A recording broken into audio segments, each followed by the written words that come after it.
Hi అండి. ఎలా ఉన్నారు అందరూ? Welcome back to my channel. ఈరోజు నేను చూయించే రెసిపీ టమాటో రైస్ పౌడర్‌తో చేసిన టమాటో రైస్ అండి. ఇది మనకి సూపర్ మార్కెట్స్‌లో అయితే దొరుకుతుంది. ఎప్పుడైనా మనము మార్నింగ్ లేట్‌గా లేచినప్పుడు లంచ్ ప్రిపేర్ చేయాలన్నా పిల్లలకి బాక్సుల్లోకి ఈ రైస్ అయితే 2 మినిట్స్‌లో అయిపోతుందండి. చాలా క్విక్‌గా అయిపోతుంది. అండ్ టేస్ట్ కూడా అంతే టేస్టీగా ఉంటుందనమాట. ఒక్క మెతుకు కూడా వదిలిపెట్టకుండా తినేసొస్తారు లంచ్ బాక్స్ అనేది. అంత టేస్టీగా ఉంటుందనమాట. సో, ఇది ట్రై చేయండి. కొత్తగా నా ఛానల్ చూసేవాళ్ళు please watch full video and మీకు నచ్చినట్టయితే లైక్ చేయండి అండ్ సబ్స్క్రైబ్ చేయండి ఛానల్‌ని.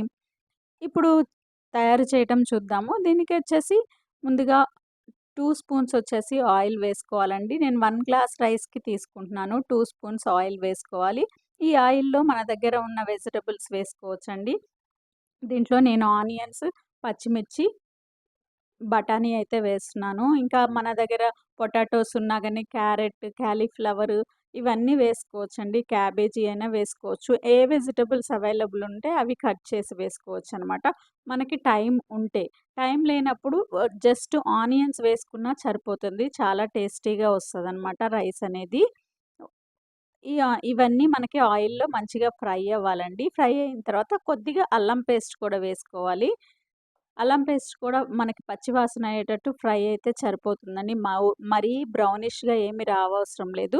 ఇట్లా జస్ట్ మగ్గితే సరిపోతుందనమాట. ఇది టమాటో రైస్ పౌడర్ అండి. ఇది మనకి సూపర్ మార్కెట్స్‌లో అయితే అవైలబుల్‌గా ఉంటుంది. ఈ పౌడర్ వేసుకోవటమేనండి. ఈ పౌడరు వేసిన తర్వాత జస్ట్ ఓన్లీ 1 సెకనే తిప్పాలండి. ఆ పౌడర్ అనేది కొద్దిగా ఎక్కువ క్వాంటిటీనే పడుతుందండి రైస్‌కి. అప్పుడే టేస్ట్ వస్తుంది రైస్ అనేది. చూడండి ఓన్లీ ఒక 4, 5 టైమ్స్ తిప్పితే సరిపోతుందండి. ఎక్కువ సేపు తిప్పినా గాని మనకి బ్లాకిష్ కలర్ వచ్చేస్తుందనమాట పౌడర్ అనేది. సో, ఇమ్మీడియేట్‌గా మనము రైస్ వేసేసుకోవాలి. పౌడర్ ఎక్కువ మనకి హీట్ అయితే బ్లాక్ వచ్చేస్తుంది. సో, రైస్ వేసిన తర్వాత రైస్‌కి సరిపోయే సాల్ట్ అయితే వేసుకొని బాగా మిక్స్ చేసుకోవాలండి. చాలా క్విక్‌గా అయిపోతుంది అండ్ టేస్ట్ కూడా చాలా బావుంటుంది. చూసారు గదా! మొత్తం మంచిగా మిక్స్ చేసుకోవాలండి. రైస్ మొత్తం కలిసేటట్టు. ఇక్కడ సాల్ట్ ఒక్కసారి చెక్ చేసుకోండి. రైస్ కలిపిన తర్వాత సరిపోతుందా లేదా అనేది సాల్ట్ అయితే చెక్ చేసుకోండి. మనకి ఇక్కడ పౌడర్ గనక మన వేసిన రైస్‌కి సరిపోలేదు అంటే ఇంకొద్దిగా ఆయిల్ ఒక బౌల్ తీసుకొని ఆయిల్‌లో మిక్స్ చేసి పౌడర్‌ని అప్పుడు మళ్ళీ కలుపుకోండి. నేను లాస్ట్‌లో అయితే కసూరి మేతి అయితే యాడ్ చేస్తున్నాను.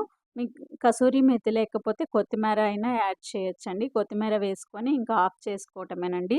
చాలా సింపుల్ రెసిపీ అండి. ఫాస్ట్‌గా అయిపోతుంది అండ్ పిల్లలకి కూడా నచ్చుతుంది. రైస్ ఐటెమ్స్ అంటే పిల్లలు చాలా హ్యాపీగా ఫీల్ అవుతారు గదండీ!